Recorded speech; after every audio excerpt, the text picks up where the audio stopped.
Nagunahan ang mga warning lights sa loob ng escape pod habang bumubulusok ito sa atmosphere ng planetang Celo Negatibo 4. Ang tunog na metal na napupunit ay halos bumasag sa airdromes ni Commander Cellar. Ang kanyang maputlang asul na balat ay namumutla sa takot habang nakatingin siya sa pilotse.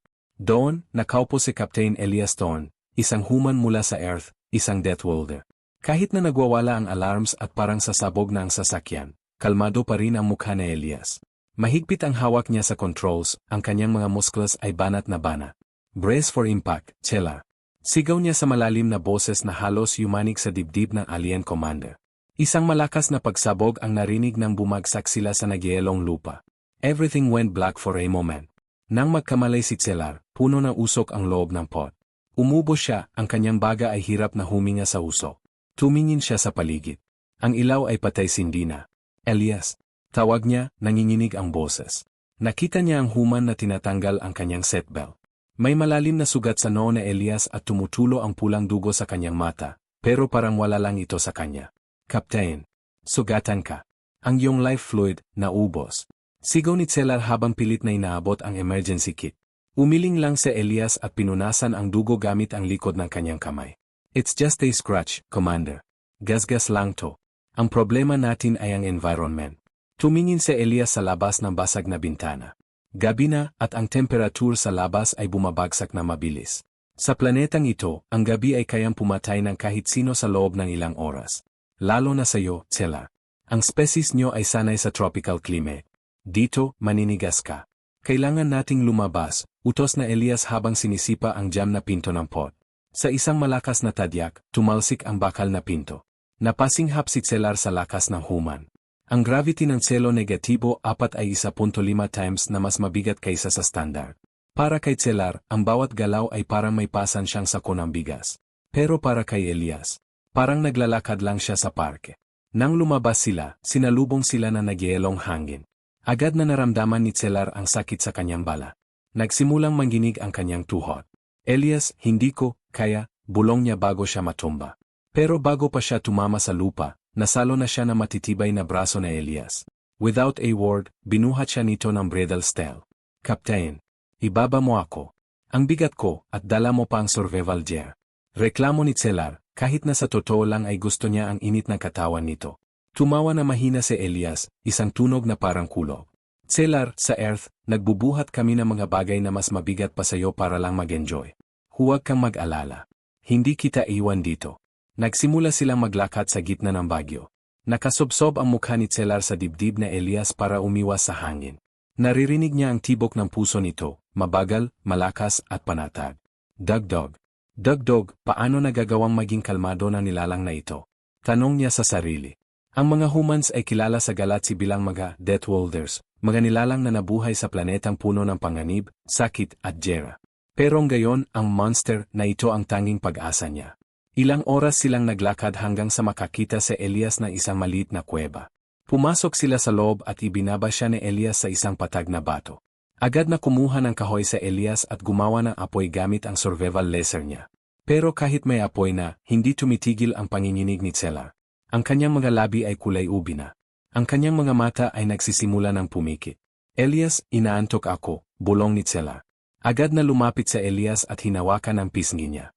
Ace cold. Cellar, huwag kang tutulog. Hypothermia yan. Tumingin sa Elias sa apoy, tapos sa nanginginig na katawan ni Cellar. Alam niyang hindi sapat ang apoy. Ang Cellari physiology ay hindi kayang mag-produce ng sariling init kapag sobrang lamig. Mamamatay siya kung hindi siya initan. Huminga na malalim sa Elias. Okay, princess. Wala tayong choice. This is strictly survival protocol, okay? Sabi ni Elias habang tinatanggal ang kanyang makapal na outer jacket at binubuksan ang kanyang thermal shirt.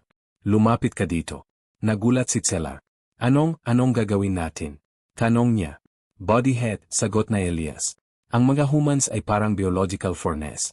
Mainit kami. Ito lang ang paraan para mabuhay ka ngayong gabi. Dahan-dahan, hinila na Elias si Cellar palapit sa kanya. Nang dumikit ang balat ni Cellar sa dibdib ni Elias, napasinghap siya. Grabe ang init, para siyang yakap ng araw.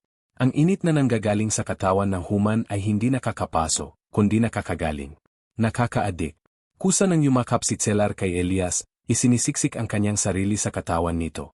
Naramdaman niya ang matitibay na braso na Elias na yumakap pabalik. Tinatakpan siya mula sa lamig. Elias, ang init mo. Bulong ni Cellar habang nararamdaman niyang bumabalik ang kulay sa kanyang mukha. Ganito ba talaga ang mga taga-Earth? Tumango sa Elias, nakasandal ang ulo sa pader ng kuweba. Ang planeta namin ay may winter, may disyerto, may bagyo. We adapted. We burn energy just to stay alive. So, gamitin mo lang ako bilang hater mo ngayong gabi. Nanatili silang magkayakap na matagal. Sa katahimikan ng kuweba, nagtanong si Cellar. Bakit mo ito ginagawa, Elias? Sa Federation, ang tingin sa mga humans ay mga barbaro. Walang puso. Pero ikaw, inalagaan mo ako kahit napabigat lang ako. Tumingin si Elias sa kanya, ang kanyang mga mata ay seryoso pero malambot. Cellar, ang pagiging Death Walder ay hindi ibig sabihin na gusto naming pumatay. Ibig sabihin lang nun, gagawin namin ang lahat para protektahan ang mga kasama namin. At ikaw, you are under MY protection. Hanggat humihinga ako, walang mananakit sa'yo. Naramdaman ni Cellar ang mabilis na pagtibok ng kanyang puso. Hindi ito dahil sa takot, kundi dahil sa isang emosyon na hindi niya may paliwanag. Sa logic ng kanyang mga tao, ang pagpili ng partner ay based sa genetics at intellect.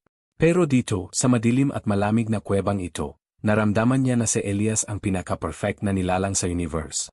Nakatulog si Cellar sa init na yakap na Elias. Pero sa kalagitnaan ng gabi, nagising siya nang biglang tumigas ang katawan ni Elias.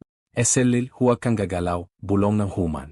Dahan-dahang inalis na Elias ang pagkakayakap kay Cellar at kinuha ang kanyang combat knife. Ang blaster niya ay deadbat na. Lumingon si Cellar sa bukana ng kuweba. Mula sa dilim, may dalawang dilaw na mata ang nakatingin sa kanila. Isang celobiest. Isang dambuhalang predator na may 6 na paa, matatalim ng jipin, at balat na kasing tigas ng bato. Gutom na gutom ito. Napasigaw si Cellar. Elias, takbo. Hindi mo yan kaya. Pero hindi gumalaw sa Elias. Hindi siya tumakbo. Sa halip, humarang siya sa pagitan ni Cellar at ng halimaw. Jetback, Cellar, utos na Elias. Ang boses niya ay mababa at puno ng babala. Sumugod ang halimaw. Ang bilis nito ay hindi makita na mata ni Cellar. Pero sa Elias, nakita niya.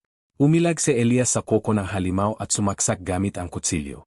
Tumama ito sa balikat ng hayop, pero nagalit lang lalo ang bias. Pinalo nito sa Elias at tumalsik ang human sa pader ng kuweba. Elias, sigaw ni Cellar. Akala niya patay na ang sandalo. Pero dahan-dahang tumayo sa Elias. May dugo sa labi niya, pero nakangiti siya na nakakatakot. Is that all you got? Sigaw na Elias sa halimaw. Sumugod ulit ang human. Sa pagkakataong ito, hindi na siya gumamit ng teknik. Ginamit niya ang raw strength ng isang Death Walder.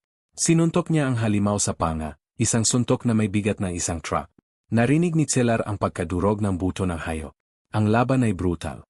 Dugo at unggol ang pumuno sa kuweba. Si Cellar, na galing sa isang mapayapang lahi, ay hindi makapaniwala sa nakikita niya. Ang human ay hindi natatakot.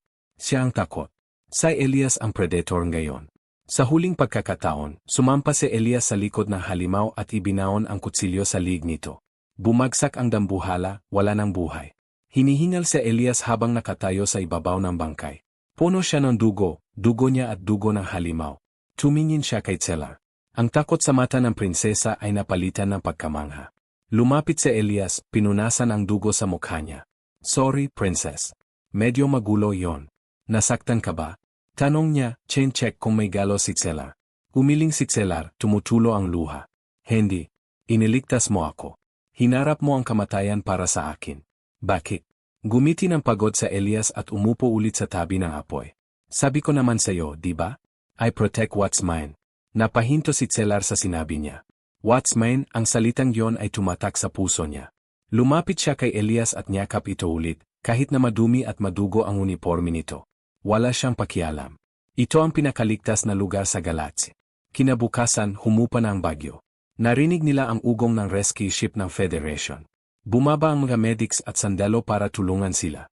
Agad nilang inilagay si Cellar sa stretcher. Commander, ligtas na kayo. Sigaw na medic.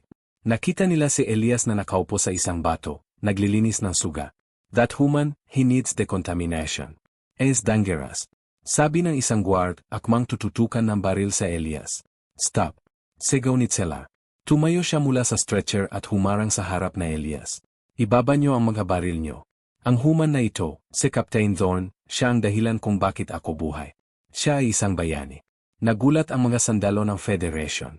Hindi nila inaasahan na ipagtatanggol ng isang High Commander ang isang mababang Death Welder. Nang makasakay na sila sa mothership at malunasan ang mga sugat, pinuntahan ni Cellar sa Elias sa kanyang quarters. Malinis na sa Elias, nakasuot ng bagong uniforme, pero andun pa rin ang mga peklat ng laban. Captain Thorne, panimula ni Cellar. Tumingin sa Elias at sumaludo. Commander, masaya ako na okay ka na. Lumapit si Cellar at hinawakan ang kamay ni Elias. Ang init. Andun pa rin ang init na bumuhay sa kanya sa kuweba. Elias, nung sinabi mong pinoprotektahan mo ang sayo, totoo ba yon? Tanong niya ng mahina. Tumingin sa Elias sa mga mata ni Cellar. Nawala ang pagiging sandalo niya, at nakita ang totoong damdamin ng isang lalaki. Cellar, mula nung bumagsak tayo, alam ko na. Hindi lang kita, Commander. Ikaw ang mundo ko nung gabing yon. Napangiti si Cellar, at sa unang pagkakataon, hinalikan niya ang pisngi ng human. Then don't stop protecting me, Elias. Dahil ayoko na mahiwalay sa init mo. Hinawakan na Elias ang kamay niya na mahigpit. Copy that, Commander. I'm not going anywhere. At doon, sa gitna ng malawak na galaksi, napatunayan na ang pag-ibig ay walang pinipiling species. Minsan, kailangan mo lang ng isang Death Welder para maramdaman mong buhay na buhay ka.